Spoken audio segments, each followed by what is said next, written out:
Have you ever wondered why Jesus cursed the fig tree in the Bible? At first, it may sound strange that Jesus would get angry at a tree, but this story has a powerful lesson for all of us today. Let's walk through the story, step by step, to see what we can learn from it. Once upon a time, Jesus and his disciples were walking from a place called Bethany to Jerusalem.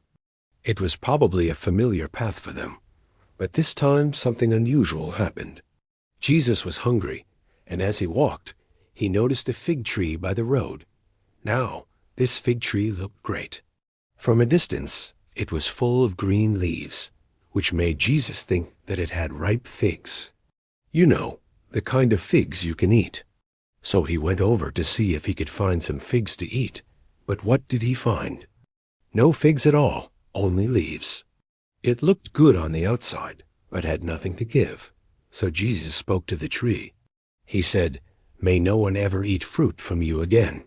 The disciples heard him say this, but at the moment, they didn't quite get it. They didn't really understand why Jesus said those words.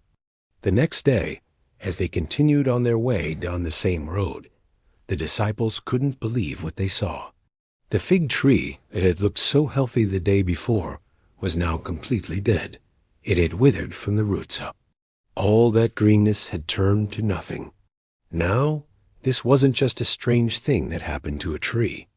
Jesus turned it into a living picture, a parable that teaches us a big spiritual truth.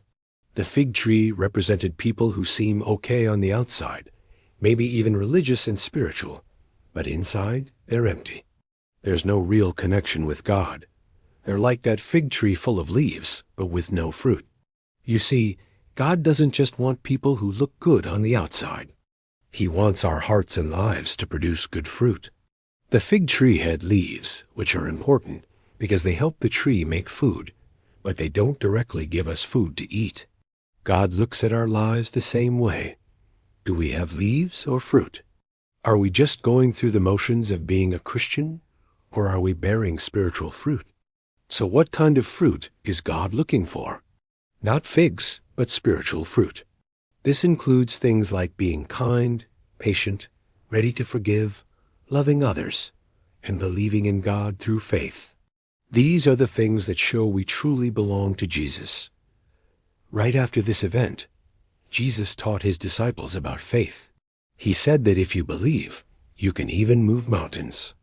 This shows us that the story of the fig tree isn't just about God's judgment. It's also about trusting God completely and living by faith. Now, let's come back to the main point. What does this story teach us about ourselves?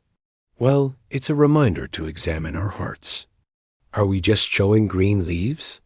That is, do we look good on the outside, or are we producing real fruit that shows God's love inside us? Jesus wants us to live in him so that our lives can bear lasting fruit. The fig tree had no fruit, and in the same way, people who don't have faith and don't follow Jesus will not have eternal life. But for those who do believe in Jesus, our lives should be full of good works. In the Bible, James writes, "A tree is identified by its fruit." With figs, do people pick figs from a thorn bush or gather new wine from a weed plant? Likewise, people are judged by their actions.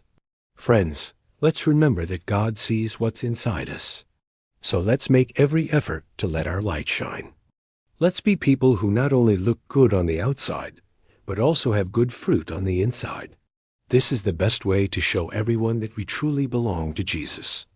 Thank you for joining me today. If you enjoyed this story, give it a thumbs up. Don't forget to subscribe so you never miss any of my Bible stories.